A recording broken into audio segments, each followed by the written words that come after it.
Just recently, my students and I went on a Kate DiCamillo deep dive.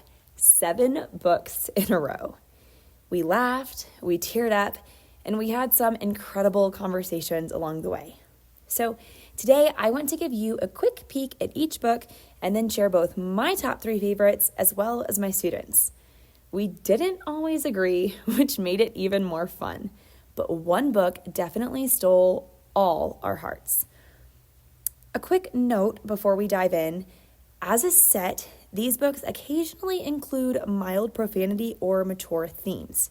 Nothing over the top, but I'd recommend them mostly for upper elementary and older, or as read-alouds where you can pause and talk through things, or swap out a few words with younger kids. Okay, first up, the Beatrice Prophecy. If you're only going to read one of these, make it this one.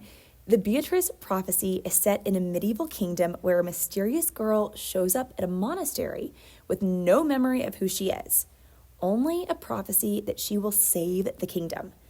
It has outlaws, danger, a very stubborn goat named Answelica, who just might be my favorite character of the entire collection, and a beautiful journey about courage and discovering who you really are. This one was hands down the favorite for the kids and me. Next up, the Tale of Despereaux, the little mouse with a big heart. Despereaux is tiny and considered odd by all the other mice because he loves music, stories, and a certain princess. When tragedy strikes, he becomes the unlikeliest hero and goes on a quest to bring light into a very dark place. This book is whimsical, heartfelt, and surprisingly deep. I was rooting for Despereaux the whole way through. It's a book that reminds kids and adults that bravery doesn't mean you're not scared. It means you keep going anyway. Then there's Because of Winn-Dixie, probably Kate DiCamillo's most well-known book, and it still holds up. It's the story of Opal, a girl who adopts a stray dog one summer. Through that scruffy dog, she makes friends all over town and starts to understand her own family story. I loved this book as a kid, but as an adult, I connected with Opal on a much deeper level, especially the way she processes her feelings about her mom and dad. This one is funny, tender, and just feels like summer in a book. All right, Flora and Ulysses. This one had us laughing out loud. Flora is a self-proclaimed cynic who witnesses a squirrel get sucked into a vacuum cleaner and come out with superpowers.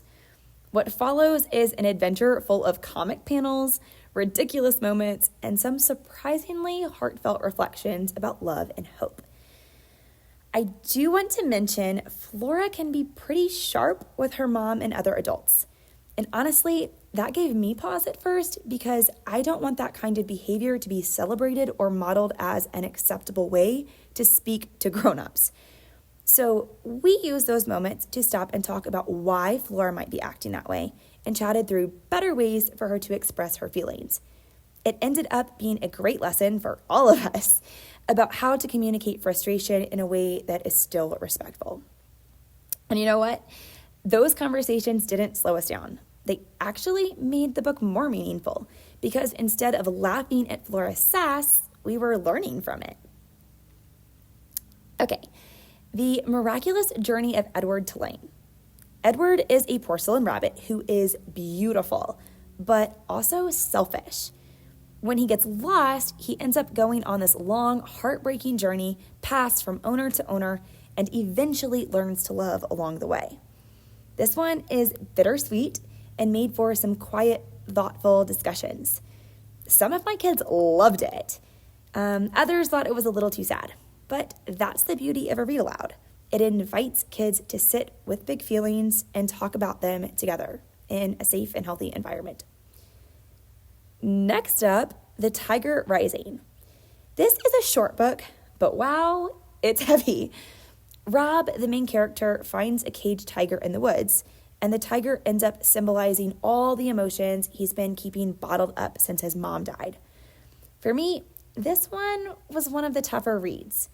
Not because it isn't good, but because it deals so directly with grief and anger. But my kids surprised me by really loving it. It gave us space to talk about how important it is to let ourselves feel and express emotions instead of just bottling them up. All right, The Magician's Elephant.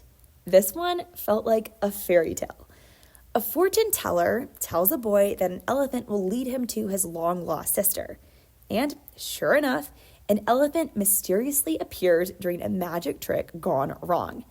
It's quiet, whimsical, and full of hope, though it didn't grab my students quite as much as some of the others. But if you're into lyrical writing and gentle, magical stories, this one might be perfect for you. Okay, now for the fun part, the list of favorites. My top 3 picks. Number 1, The Beatrice Prophecy. This was by far my favorite. Number 2, The Tale of Despereaux.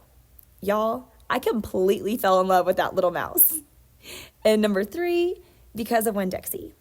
I was surprised by how much harder Opal's story hit me as an adult than it ever did when I was a child. And my students' top 3 picks. Number 1, The Beatrice Prophecy. We all agreed this was number 1. Number 2, Flora and Ulysses. They loved the humor and comic book style.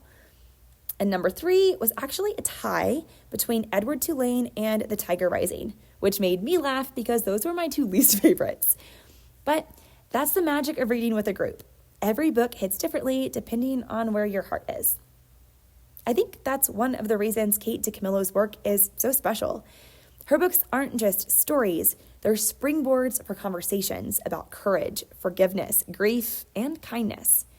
So if you've read any of these, I would love to know which ones were your favorites. Or if you're just getting started, tell me which one you're planning to pick up first. And as always, you can find all of the books linked below. That's all for now. Take care, stay curious, and I'll see you next time.